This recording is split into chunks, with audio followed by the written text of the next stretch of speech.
બેફામ બન્યા છે અને દાદાગીરી કરી રહ્યા છે અને વાલીઓને અને જે છોકરાઓ છે એમને હેરેસમેન્ટ કરી રહ્યા છે કે ખાલી પેન્ટના બાબતે કે પેન્ટમાં લોગો નથી. અરે સાહેબ, તમે આઈ કાર્ડ આપ્યું છે, તમારી ટી શર્ટ જે પહેરી છે એના પર તમારો લોગો છે, તો તમારે પેન્ટની અને ખિસ્સાની સાઈડમાં તમારા લોકોને આટલી બધી ઇસ્યુ બનાવવાનો કોઈ જરૂરત જ નથી. તે છતાં પણ 8 થી 10 બાળકોને બહાર કાઢી લીધેલા.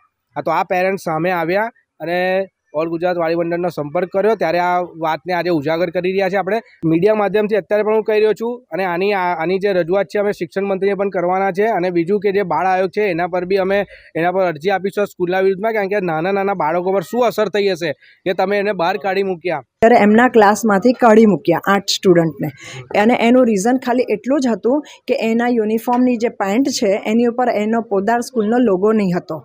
ફક્ત એ એક જ રીઝન હતું. બાકી મારા છોકરાઓએ કોઈ દિવસ સ્કૂલમાં કોઈ વસ્તુનું અમારે એ નથી. અમારે 4 થી 5 ઇસ્યુ થયા હતા જે જ્યારે વિન્ટરની સિઝનમાં જેકેટ માટે થયા હતા, જે મેં એમનું વિન્ટર જેકેટ અમે અહીંયા સ્કૂલમાંથી નહોતું ખરીદ્યું. તો મારા છોકરાએ જે પ્લેન બ્લુ જેકેટ પહેરીને આવ્યો હતો ત્યારે એનું સ્વેટર એ જેકેટ કઢાવીને એને પૂરો ઠંડીમાં રાખ્યો હતો. ત્યારે અમારે સ્કૂલ સાથે થોડુંક એ થયું હતું. મારા હસબન્ડે ત્યારે પણ ડીઓને એ કર્યો હતો, સ્કૂલમાં એ કર્યો હતો. ઓનલાઈનમાં અમને એટલું હેડેક છે કે નથી આવતું, પછી અમારે અમારા ખર્ચેથી બદલવાનું અને પાછું અમારા ખર્ચેથી કુરિયર કરવાનું, એટલે અમને એ બધું બહુ મોંઘું બી પડી જાય છે અને ટાઈમ બી નથી હોતો. સ્કૂલના રૂલ્સ ફોલો બી કરીએ છીએ મારા એમાં. અને તમારી પાસે તમે ડાયરી રાખો તો તમે ડાયરીમાં લખીને મોકલો ને.